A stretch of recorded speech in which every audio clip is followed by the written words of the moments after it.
বিয়ে করছে সব লোকই কি একই উদ্দেশ্যে বিয়ে করছে নাকি? আপনারা সামান্যীকরণ বা সরলীকরণ করছেন কি করে?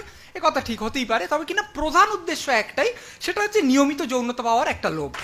কে কি বলবেন তো জানি না, তাই কতগুলো সম্ভাব্য ঢাল তৈরি করে রাখা ভালো। কেউ কেউ এরকম হতে পারেন যে আধার কার্ড আর প্যান কার্ড লিঙ্ক করতে পারছে না, কিন্তু প্রেমের সঙ্গে বিয়ের একটা লিঙ্ক করে ফেলেন। কিন্তু বলা ভালো যে বিয়েতে প্রেমের উদযাপন হয় না, হয় হচ্ছে প্রেমের বিসর্জন। কারণটা খুব সহজেই বোঝা যায়, ও বিয়ে ব্যাখ্যা আমি পরে একটু করবো, কিন্তু দরকার নেই। একটা ট্রাফিক সিগন্যাল থেকে সবসময় যদি রবীন্দ্রসঙ্গীত বেরোতে থাকে, তাহলে রবীন্দ্রনাথের প্রতি অনুরক্তি বাড়ে না বিরক্তি বাড়ে? তো আপনারা সহজেই বুঝতে পারছেন। ফলে বিরাট কিছু বলার নেই। আমরা সেই ইংরেজি প্রবচন মনে রাখবো যে familiarity breeds contempt and children. মানে দুজন পরস্পরের প্রতি খুব বিরক্ত লোক প্রাণপণ বাচ্চা বিয়ে, এটা কি বিবাহ বলে আর কি। আর বিবাহের অন্যান্য কিছু সংজ্ঞাও থাকতে পারে। অনেকে জিজ্ঞেস করতে পারেন যে এই যে বিয়ে করছে সব লোকই কি একই উদ্দেশ্যে বিয়ে করছে নাকি? আপনারা সামান্যীকরণ বা সরলীকরণ করছেন কি করে? এ কথা ঠিক হতেই পারে, তবে কিনা প্রধান উদ্দেশ্য একটাই, সেটা হচ্ছে নিয়মিত যৌনতা পাওয়ার একটা লোভ। কিন্তু বিয়ে করার পর সে চমকে দেখতে পায় যে বিয়ের আগে যদি বা দুপুরবেলায় ফাঁকা বাড়িতে সে চমৎকার যৌনতা করেছে, এখন ক্রমাগত এক পক্ষ, কোন পক্ষ আমি বলছি না, কিন্তু এক পক্ষ মাথা ধরেছে, ভাল লাগছে না বলে পাশ ফিরে শুয়ে পড়েছে। তখন অন্য লোকটার রাগ ধরে যায়, একজনের মাথা ধরে অন্যজনের রাগ ধরে, এই ধরাধরির নাম হচ্ছে বিবাহ। কিন্তু এবার আসল জিনিসে প্রবেশ করা যাক। বিবাহ এমন একটা জিনিস যা আমাদের সাধারণ সমস্ত রকম বোধকে পুরোপুরি এইদিকে ঠেলে বলে যে আমি স্বাধীনতা চাই না। স্বাধীনতাহীনতায় কে বাঁচতে চায়? সমস্ত বিবাহের চুলো। একটা লোক, তার যৌবন আছে, রোজগার আছে, বন্ধু বান্ধব আছে, কালকে বকখালি গেছিল, পরশু নাইট শোতে সিনেমা দেখে দারুণ অনেক রাত করে বাড়ি ফিরেছে, সিগারেট খাচ্ছে, মদ খাচ্ছে, ধুধু আলো জ্বালিয়ে যতক্ষণ খুশি টিভি দেখছে, বই পড়ছে। হঠাৎ তো মনে হয় এত আনন্দ হচ্ছে কেন, হ্যাঁ এত স্বাধীন লাগছে কেন, এত পুরপুর করছে কেন? এক কাজ করি বলেছে, একটা অনুষ্ঠান করে একটা প্রাইভেট পেয়াদা মোতায়েন করে। কি হলো না, এবার থেকে তার যতগুলো আকাঙ্ক্ষা, তার সব কিছু এর কাছে আবেদন একটা দাখিল করতে হবে।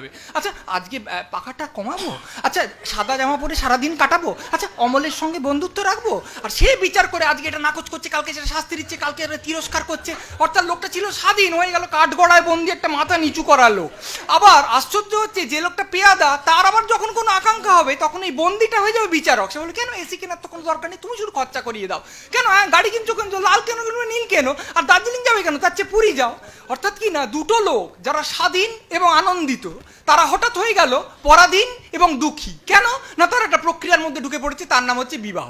দুজনেই কিছুদিন পরে বুঝতে পারে যে একটা ঝঞ্ঝাটে পড়ে গেছে। তখন কি বলে, এই খাঁচাটা না কি সুন্দর, এই ফাঁদটা কি অপূর্ব না, আর আকাশ কি ঝঞ্ঝাটময়, কি বিপজ্জনক মুক্তি, ওগুলোর কোনো দরকার নেই। এই যে নিজেকে প্রাণপণ বঞ্চিত করা, তার কারণে একজন যা বলেছে আরেকজন উল্টো বলেছে।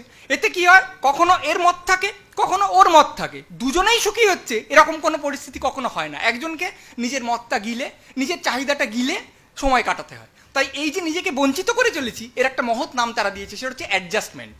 আর প্রেম কাকে বলে না, অ্যানিভার্সারির তারিখটা মনে রেখে একটা রেস্তোরাঁয় খেতে যাওয়া, যদিও খাওয়া হয় না, নিজে নিজে টেবিলে বসে মোবাইল চেক করছে, নিজে নিজের চেয়ারে বসে, কিন্তু ওইটাই হচ্ছে তাদের কাছে প্রেম। এখন বিয়ে লোকে করে কেন, এর অনেক উত্তর হতে পারে। সেখানে লোককে জিজ্ঞেস করবেন, সে বলবে হচ্ছে আরে বাবা শেষ বয়সে একটা সঙ্গী তো চাই, আর তাছাড়া রোগ হলে সেবা করবে কে। দেখুন দুটোই নেতিবাচক দিক থেকে দেখছে। রোগ, নিঃসঙ্গতা, মানে বিয়ে হচ্ছে একটা ওষুধ, প্রতিষেধক, একটা ইন্স্যুরেন্স। তা আমি যদি যথেষ্ট টাকা কামাতে পারি, বিয়ে যদি না করি, তাহলে টাকা জমাবার সম্ভাবনাও বাড়বে। তাহলে শেষ বয়সে আমি একটা লোককে টাকা দিয়ে রাখবো, যে আমার পাশে বসে ঘন্টার পর ঘন্টা সিরিয়াল দেখবে, আর আমি কিছু বলতে গেলে খ্যাক করে উঠবে। তার জন্য এখন থেকে তাকে আমি বয়ে নিয়ে যাবো কেন? যদি আমার রোগ হয়, আমি ভালো কোম্পানি থেকে একটা ভালো আয়া রাখবো, এখন থেকে তার সঙ্গে আমি দোলনায় ঝুলতে যাবো কেন?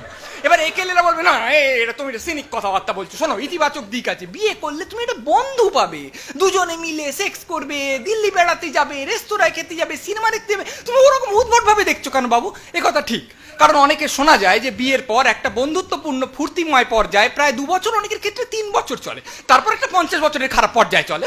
সেটা নিয়ে কথা বলে লাভ নেই।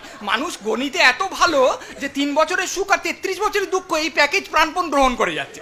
কিন্তু সেটা আদত প্রশ্ন নয়। আদত প্রশ্ন হচ্ছে আমি সেক্স করতে গেলে বিয়ে করতে হবে কেন? ভালো রেস্তোরাঁয় খেতে গেলে, একসঙ্গে বেড়াতে গেলে, প্রেম করতে গেলে, তার প্রেম অনুভব করতে গেলে বিয়ে করতে হবে কেন? বিয়ে মানে তো একটা প্রেম, একটা বন্ধুত্বের চমৎকার সম্পর্কে একটা, সেটাকে তুলে, সেটাকে ঘাড় ধরে একটা দৈনন্দিন তার বিচ্ছিরি কুটুরিতে ভরে দেওয়া, যে কুটুরিটা মলিন, কর্কশ, ক্লান্তিময়, নীরস। আমি যদি সত্যি সত্যি একজনের স্বভাবের মাধুর্যে উতরল হই, কেন আমি তার সমস্ত মুদ্রা দোষগুলোকে মুখস্থ রাখতে, তার হাঁচি কাশি হাই রোগ সমস্ত জিনিসগুলোকে প্রাণপণ মুখস্থ রাখতে বাধ্য থাকবো? কেন সে আমার টুথব্রাশ খড়খড়ে হলে চেঁচিয়ে পাড়া মাথায় করবে, আর আমি তার গামছা নোংরা হলে চেঁচিয়ে পাড়া মাথায় করবো? রবীন্দ্রনাথের ভাষায় বলতে গেলে, যদি এই প্রসঙ্গটা না কিন্তু একটা বাক্য যদি উদ্ধার করতে হয়, তাহলে কেন সকালবেলা দীপক রাগিনীর ওপর বাসন মাজার জল ঢেলে দেওয়া হবে? এখানে তো প্রেমকে খুন করা হলো, এখানে তো প্রেমকে মর্যাদা দেওয়া হলো না। আর প্রেমকে আরেক রকম অপমান করা হয় বিয়েতে। কিছুদিন পর, বেশ কিছুদিন কেটে যাওয়ার পর একটা অভ্যেসজনিত স্বস্তি এবং একটা অভ্যেসজনিত মায়া পড়ে যাওয়া, পাশে একটা লোক থাকলে তার প্রতি আপনার মায়া পড়বে, এই দুটো যোগফলকে প্রেম বলে চালিয়ে দেওয়া হয়। অর্থাৎ প্রথমে বিয়েতে প্রেমকে খুন করা হয়, তারপর একটা মেকি প্রেমকে তার সিংহাসনে অভিষিক্ত করে দেওয়া হয়।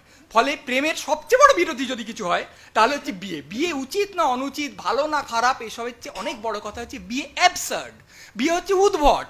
কারণ বিয়ের একটি আবশ্যিক শর্ত হচ্ছে মনোগ্যামি, একগামিতা।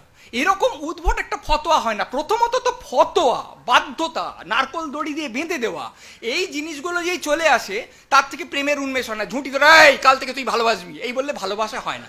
আর যদি বা দুটো লোককে ভালোবাসে, ফতোয়া দেখলে সেই ভালোবাসা আস্তে আস্তে মরে যায়। আপনি হয়তো ঠিক করেছেন, মানে আপনি ভাবেনি নি আজকে মশলা ধোসা খাবেন, একটা লোক চাই ধোসা খাবি তো একদম দেবো না, আজ যদি তুমি ধোসা খেয়েছো তোমার কান মুড়ে দেবো, দেখো তোমার কি হয়। আপনার মনে হবে কেন এই কথা বলছে, কেন এই কি আমার ফতোয়া দেওয়া রেখে দেখি না, তাহলে ধোসা খেয়েই দেখি। বিয়েতে কি বলা হচ্ছে? বলা হচ্ছে ধরো একটা লোকে 30 বছর বয়সে বিয়ে হলো, বলা হলো till death do you part. বাপরে, মানে সে হয়তো আরো 40 বছর কি 50 কি 60 বছর বাঁচবে, তোমাকে একেই ভালোবেসে যেতে হবে। তার মানে কি, একটা লোক একটা ভালোবাসা কতদিন বহন করতে পারবে সে নিজে কখনো বুঝতে পারে না। সেটা হতে পারে এক বছর, হতে পারে 10 বছর, হতে পারে 20 মিনিট। তো ভালোবাসা মরে গেলে সে কি করবে? সে তার সব দেহটা বহন করে নিয়ে যাবে। সেই যে পচা গলা সব দেহ, তার সংক্রমণে তো গোটা সম্পর্কটা মিশিয়ে যাবে। তখন কি হবে? আর কি বলা হচ্ছে, তোমরা শুধু দুজনকেই ভালোবাসতে পারবে, আর অন্য কোনো কাউকে ভালোবাসতে পারবে না। এত বড় জীবন, এত লোকের সঙ্গে মিশবে, এত পরিস্থিতি, কিন্তু না, ভালোবাসবে সে শুধু একজনকেই, হতে পারে না। এটা একটা দণ্ড, এটা একটা শাস্তি, এটা কোনো আশীর্বাদ নয়, এটা একটা অভিশাপ। এর ওপর ভিত্তি করে কোনো সুন্দর সম্পর্ক কোনোদিন গড়ে উঠতে পারে না। এমনিতেই ভালোবাসার তীব্রতা বেশি দিন থাকে না, তারপর সংসার ঠেলার ক্লান্তি, তারপর আছে এই দৈনন্দিনতার অতি পরিচয়। এই সব মিলিয়ে দুজনের না হোক, অন্তত একজনের কিছুদিনের মধ্যেই ভালোবাসা বলুন, আকর্ষণ বলুন, মুগ্ধতা বলুন, সেটা নিভে আসে, একদম চলে যায়। আর অন্যজন তো নির্বোধ নয়, সেও সেটা বুঝতে পারে। তখন দুজনের মধ্যেই হতাশা জন্মায়, এবং এই হতাশার গাদ, সেডিমেন্ট আস্তে আস্তে হৃদয়ে পড়তে পড়তে হৃদয়গুলো কালিঝুলিময় হয়ে যায়। এর সঙ্গে আসে যৌন হতাশা, প্রায় বাধ্যতামূলকভাবে। প্রথমত সংসারের চাপে যৌন আকাঙ্ক্ষা, যৌন ক্ষমতা, এতগুলো টাকার দুশ্চিন্তা, হেন তেন, এই মিলিয়ে সেগুলো কমে আসে। আর একটা শরীর মুখস্থ হয়ে যাওয়ার পর তার থেকে উত্তেজনা সংগ্রহ করার সম্ভাবনাও কমে আসে। তাহলে কি হলো? একটা সংসারে মাথা কুটে মরছে দুজনেরই, শারীরিক আকাঙ্ক্ষা এবং মানসিক আকাঙ্ক্ষা।